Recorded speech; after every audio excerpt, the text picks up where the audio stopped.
In here is my generator. That generator is a backup supply for this garage building. I've created this backup system myself by taking a portable inverter generator and pairing it with a automatic control module and all of these other building integrations that are going on in here.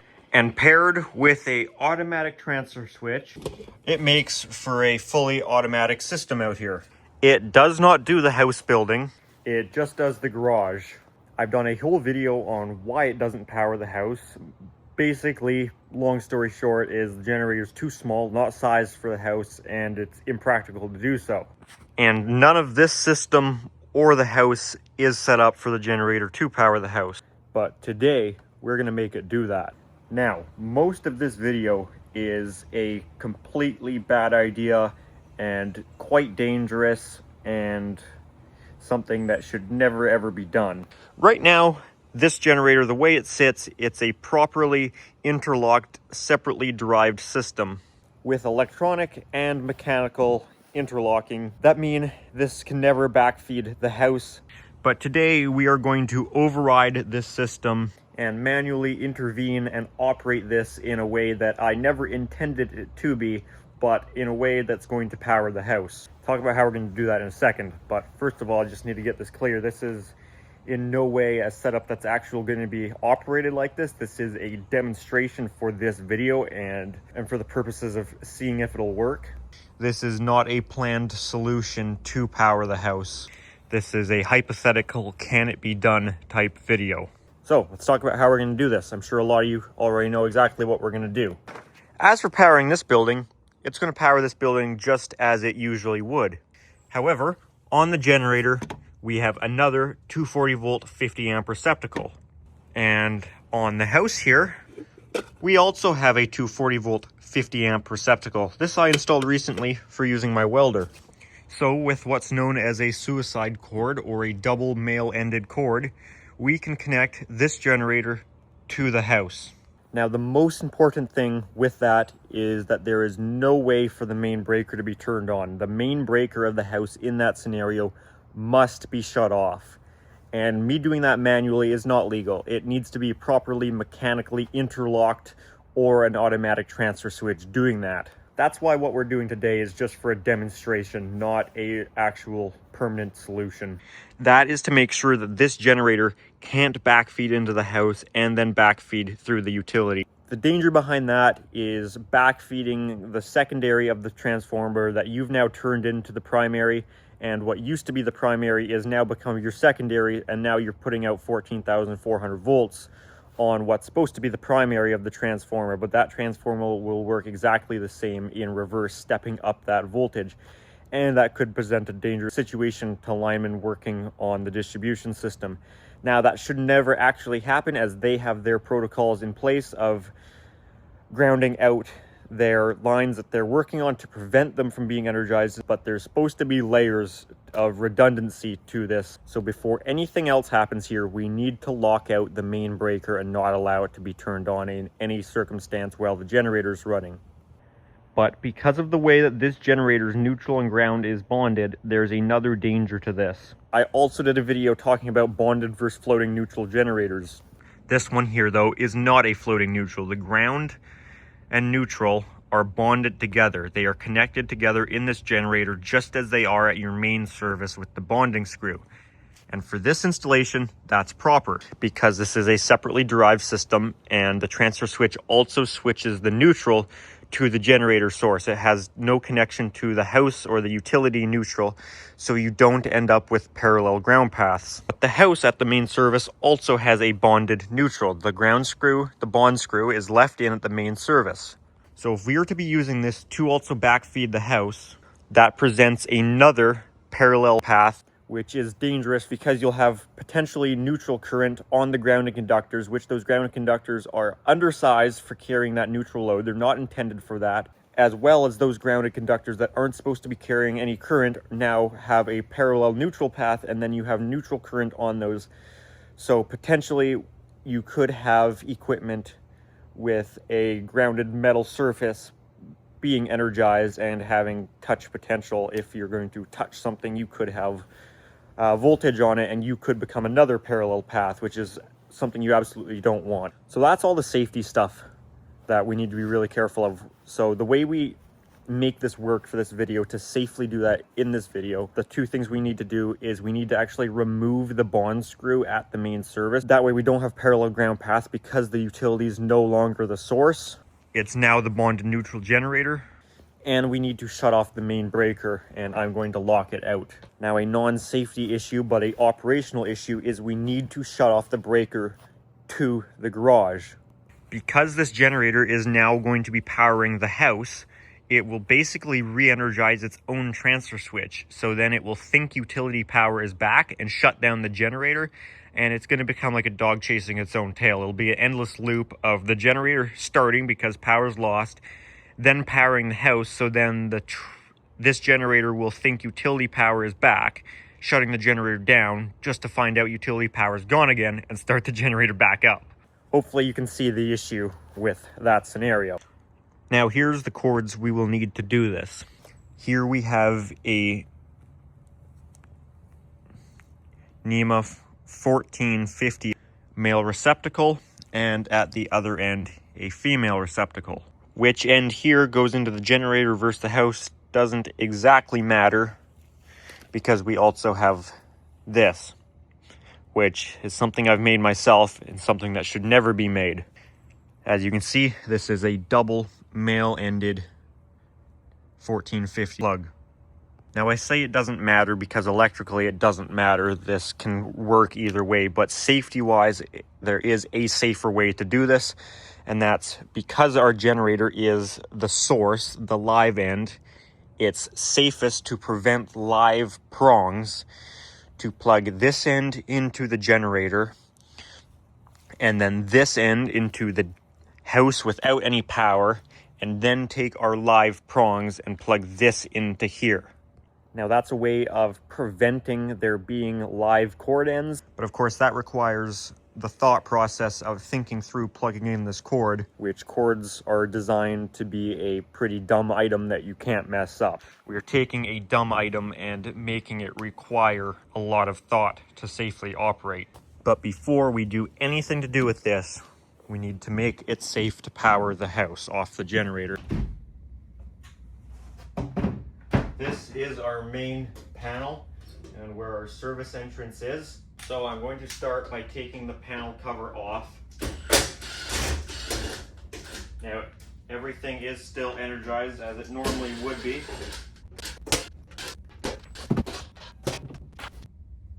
Now I need access to our bond screw, so I also need to open up our separate service section of the panel. And I will be de-energizing this, but I'm going to put a breaker lock on this main breaker to make sure that no mistakes should happen. So here we are. Here is our bond screw, here's our two hots, and our neutral coming in from the meter socket outside. So first thing that we can do is we can shut off the breaker to the garage and get our generator and that separately derived system doing its thing. We'll go outside.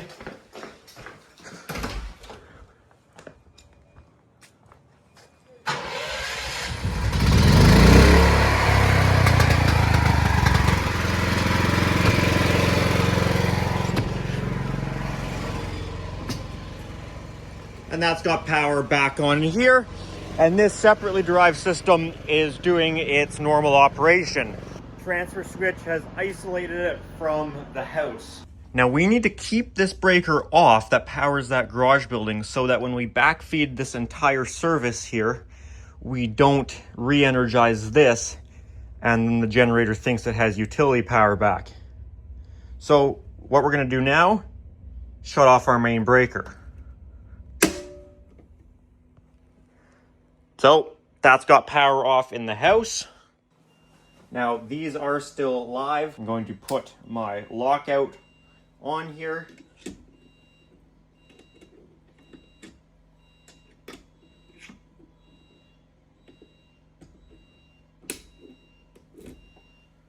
So that breaker cannot be turned back on.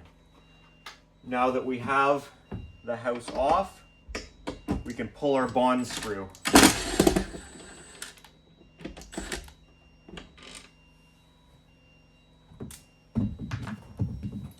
Main breaker is isolated, and we have no parallel path from ground and neutral when we energize this from our bonded generator. So this is now safe to backfeed. However, I want to first shed some load. I want to shut off our 100 amp furnace breaker and our 30 amp outdoor breaker.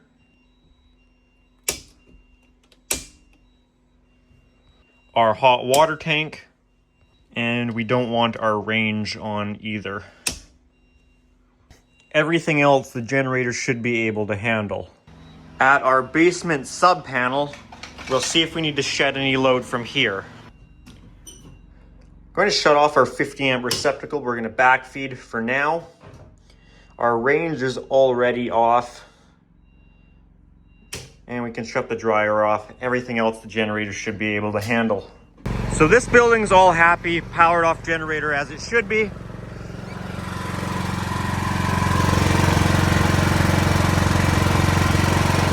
We only have around 700 watts. To prevent that from unexpectedly getting higher, we can shut off our hot water tank in here. Now, let's hook up our cords.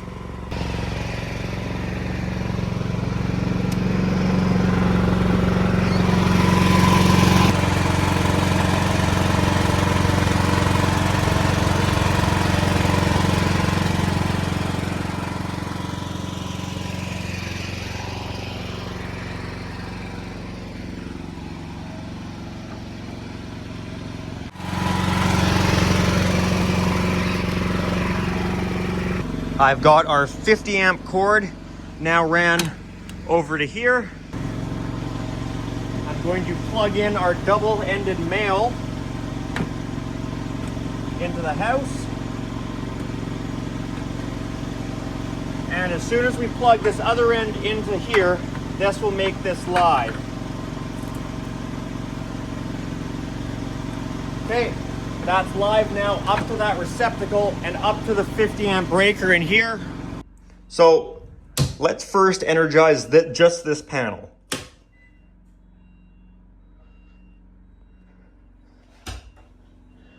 So this now has our basement sub panel here re-energized. This is my bedroom here. Can see everything's back on. So that's only has this sub panel on. We'll check our load on the generator, because now keep in mind we're powering the garage plus about half the basement of the house. Not much. Now as soon as we turn on this breaker, that should energize the whole house. But I'm gonna do it from this panel here instead so we can watch all the lights come on. So that's this panel here.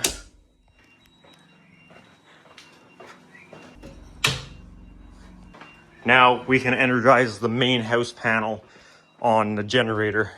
Again, we are locked out and our bond is removed. Here we go.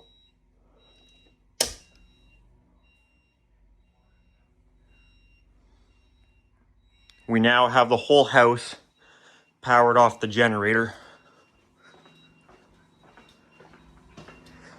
We'll make sure the generator's still okay. Doesn't actually sound like it's running too hard.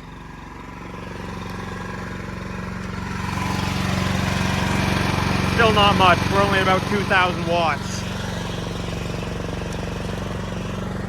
Let's increase the load by basically turning every light on in the house.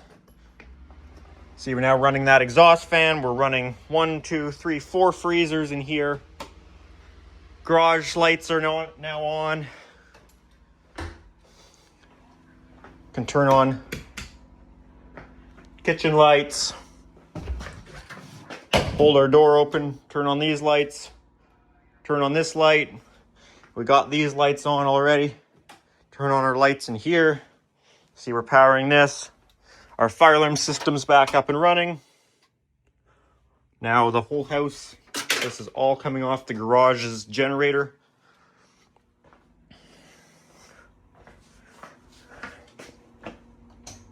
Turn on our stair lights.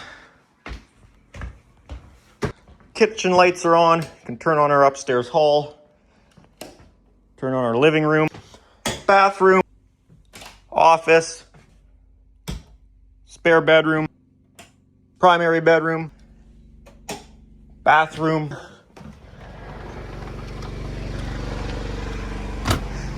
Basically got every light on in the place except for outdoor lighting.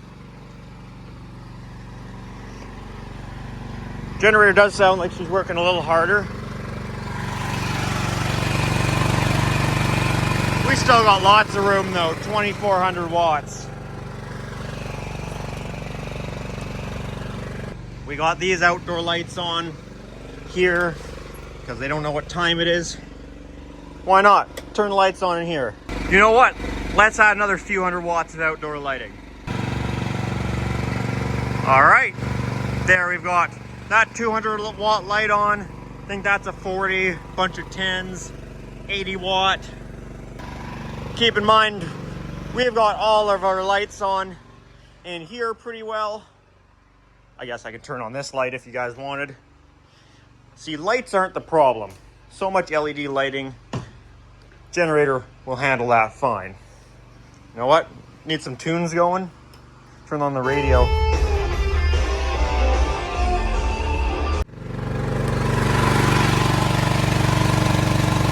We're at about almost 3,000 watts. Only about half of its continuous capacity though. Now we could probably run the washing machine. Keep in mind though, we got 4 freezers in here. This fridge and freezer, this fridge and freezer, small fridge in here, and an outdoor fridge. Microwave should run just fine.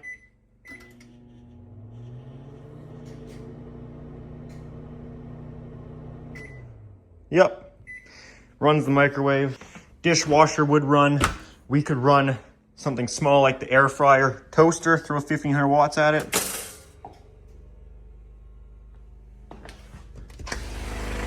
Generator revs up a little more, but it does it.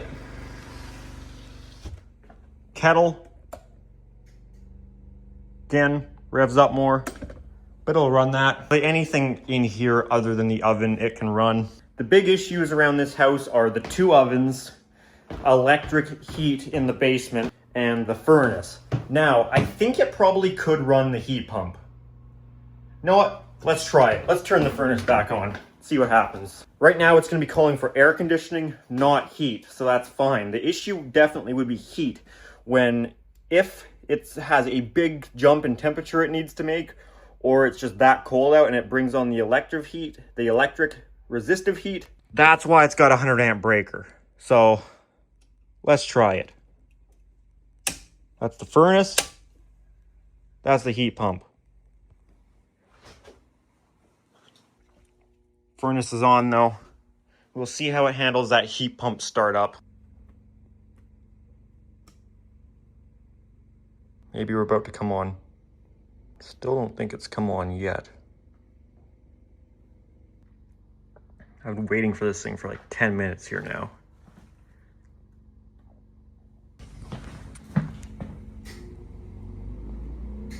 There we go. Air conditioning is on. That really brought the voltage down for a second there. On second thought, running the generator in eco mode probably isn't the play. But it's now on. The UPS has clicked back over.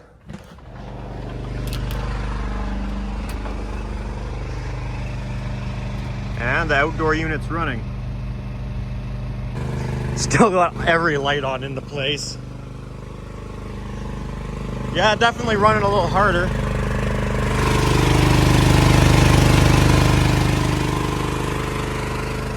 About 4,300 watts.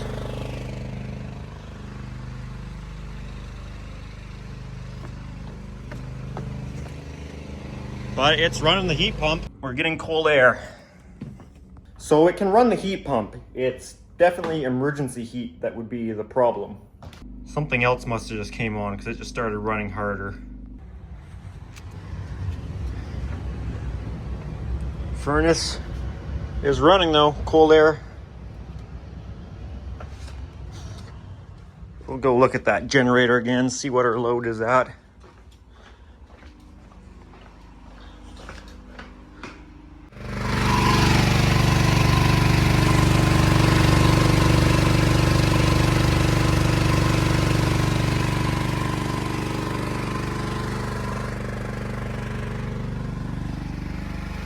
Seems to be doing okay. I shut this light off already. I think I'm gonna start shutting things back off because seems like it can handle it okay. As far as backfeeding the house.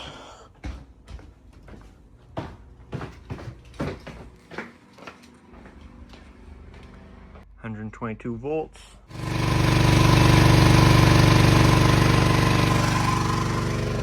Let's shut the house back off.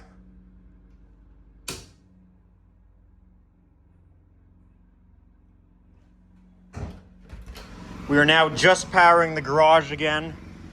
I'll unplug this one as that's our safe spot to do it from, because this is now disconnected.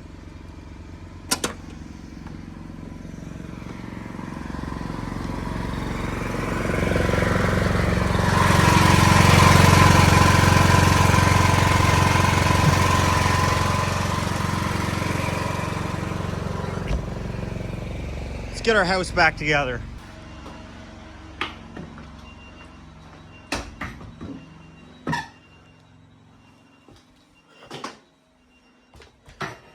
Basically, reverse order here. Gonna reinstall our bond screw.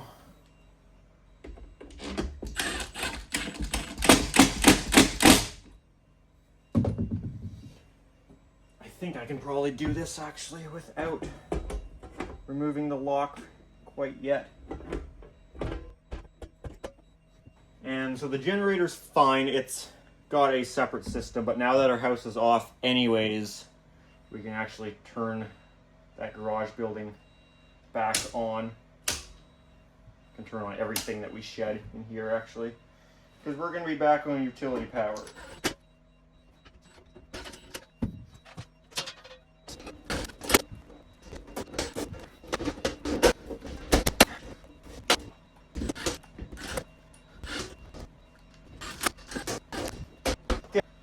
Lock can come off of here. Main breaker can go back on.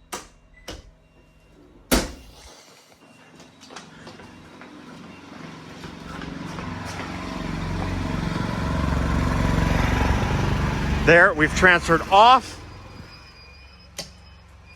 and back onto utility power. Now our generator will do its normal 2-minute cool down.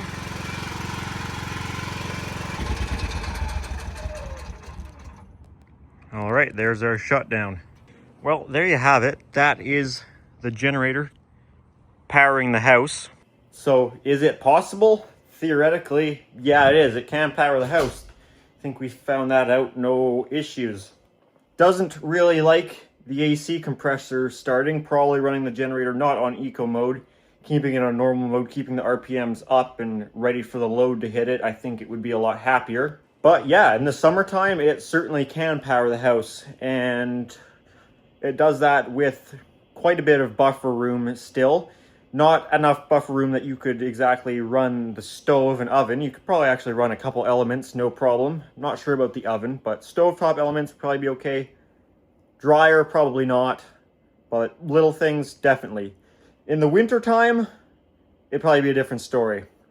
If it's only running the heat pump, just the outdoor unit, sure, that would be the same situation as we're currently in, but if it kicks on that emergency heat at all, that's going to vastly exceed the generator, and I'm not sure how much wiggle room we'd have left once some of the other basement resistive heat, like baseboard heaters and the fans force heaters, if those were running, that would push us quite a bit closer to our limit, if not over. Same with hot water tanks. Those are something that we definitely want to keep off. But if all you want on is all the lighting and receptacles for convenient stuff and a few little kitchen devices, certainly could be done. Again, this isn't something that we're planning to do because this is not a legal setup. Having to take up the bonding screw and lock out the main breaker isn't very convenient, that's for sure. But I guess theoretically, if there was a really big emergency and you needed power, then this could be done again in a relatively short time, probably 10 minutes extra work, can have it done. So yes, it is definitely possible. I hope you guys found this video interesting. If you guys do have any comments or questions, feel free to leave those down in the comment section. Alrighty guys, thanks for watching.